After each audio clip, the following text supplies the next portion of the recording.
Welcome back to Living Hobe Sound. If you're new here, my name is Jaime Kriske. I'm a Hobe Sound resident and realtor with Coldwell Banker. And I'm Alana Gazal, also resident and realtor in Hobe Sound with Coldwell Banker. And Jody actually just told me she was leaving a closing, so she's not able to make it today, but we are thrilled for her. We love closing day. So on this channel, we discuss what it's like to live, work, and have fun here in Hobe Sound and the surrounding areas.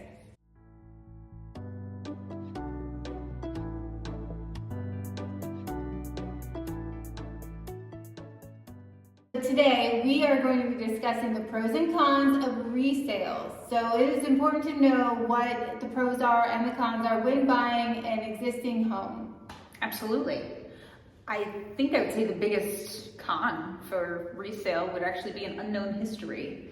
You know, when it's already been there a while, depending on how long it's been there, you might not have everything written out in Carfax form, you know? You might have to do a little digging. Yeah, that's true. I actually bought a house that was not disclosed that there was termites or treatment for termites. And then I was in the attic because something was leaking and I found receipts that the seller had gotten termites fixed. Wow. Yeah, so that is an issue. I would say a good pro, since I'll do pros today, is an established neighborhood. So having a neighborhood that's already established, mature trees, and kind of the cool vibe, like each neighborhood has their own cool vibe, so I would say an established neighborhood. Hopefully if it's an HOA, they've got their reserves and their finances under control, and so I know sometimes with new construction that's hard to know what's going to happen with the community, so I think an established community is a definite pro with resale. Yeah, absolutely. And sometimes it's the house you love, sometimes it's the neighborhood you love. So you really want to do a little investigating. You know, I always recommend that we drive through it, you know, whether the weather's beautiful or not beautiful, you want to see, you know, what's going on for real. Yeah, I generally say drive on a Saturday because Saturdays, like when people are home from work and if there's a lot of kids out, you can kind of get the general vibe of a neighborhood on a weekend during the day. Do you have a lot of pet owners? Yeah. Are folks chatty or are they more like wavy? Right. What's their vibe? Right, exactly. So I think a pro to that is finding, seeing the character of each neighborhood. So that kind of easily segues into my pro. Pro is charm and character of the community. And I think it's hard to do that on other houses, but with resales, you kind of get it right there. And the charm and character of your house. It seems like lately we need to start customizing our houses because they all look very cookie cutter. So I would say being able to have a house that's already had that done is kind of fun. Yeah, and when you've been looking at enough houses over time, you start to recognize the trademarks of certain decades or certain eras of building, and some will resonate and some won't resonate. Yeah. To that though, I do want to throw out a con to resale. You know, when you have an established home already, it kind of limits the customization potential that you have. You know, you might have to work a little harder, or that wall that you might want to move might be a load-bearing wall, and you need to do a little bit more work to identify what you can do and what you should not do. Yeah, you know? That's true. I would say a pro would be that it's ready to go. So you're not waiting 2 years for something to be built. The house is already ready. You just have to buy the house. I closed the house in 4 days, so you could buy a house pretty quickly with the right agent. Absolutely. I know a great agent. Yeah. So, but you can buy a house really quick on a resale thing. You're not waiting 2 years for a new construction. So that's a definite pro, probably my favorite pro for resale. Sure. Well, a trade-off for that is going to be, you know, with you buying an older home, you're going to probably have windows that aren't at the highest efficiency. You might not have a brand new roof. You might need a little bit of work done. You know, and the state of Florida does have certain regulations for coating that does change over the years. So when you're in an older home, occasionally for insurance purposes, you might need to update something just to get it insured. That's true. But I think that kind of leads to another pro. The pro is that you can customize the house still. So it might be established, but if I'm putting on a roof, I can get rid of a shingle roof and put on a metal roof. If I like I can put on hurricane windows and make it a slider versus a bay window. So like there's things I can do to upgrade the house, and I like that part a lot.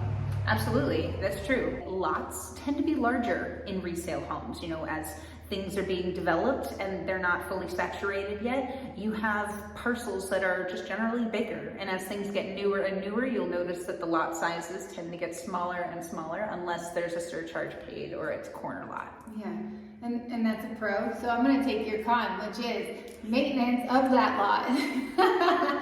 So a lot of times in the established neighborhoods, you're the one taking care of your lot, your grass and all of that, versus like new construction, a lot of times they're putting into the HOA lawn maintenance and things. So I think that could be a con. Absolutely, absolutely. You'll also end up with much more limited construction around you though, because a lot of the resales are in fully developed communities. So you're not in a construction zone for anywhere between 6 months and 2 years, depending on where you are. Yeah, I agree. I think the final pro that I could think of right now off the top of my head is negotiation. So I think when I think of resale, I figure the price is set, but we still have room to negotiate. We could probably negotiate, especially in today's market, versus like new construction is very difficult to come to the builder and say, I want to negotiate the price. They're less likely going to negotiate. So resale, we have a higher probability of negotiating a price or terms that work best for you. Absolutely. In the realm of flexibility, there's a lot of parameters that can be negotiated, whether that's the quality of the place or whether that's the timing of getting into there, whether that's needs being discovered during inspection or whether it's right off the bat. Because resale is looking at neighborhoods and they're looking at what's moving around it that's kind of impacting that price. So it does create a lot more conversation flexibility there. Yeah. Do you have, can you think any other pros or cons? Well, I do think that when you find a resale that's actually got the bones updated, that's usually more attractive to me than necessarily, the cosmetic updates. I'm looking at bones because bones are a lot more effort to bring up to snuff. Mm-hmm. And so if I find a resale that might need some cosmetic love, but the bones are in great shape, that looks like a diamond in the rough to me. Yeah, I agree. So that is our pros and cons video for today. Don't forget to reach out if you have any questions. We love hearing from you, so give us a call, text, email, write in the comment section below. We love hearing from you. This is why we do this, is to help you. So reach out and we'll answer any questions that you might have. Check out some of the other videos and we'll look forward to the next one. Bye. Okay. I can't imagine why. Scary feet. Okay. Oh, the whale from Nemo. Mine would sound like a dying cat. That's it. Yeah, that's what it is. Okay. Hi. So today That's true. Also,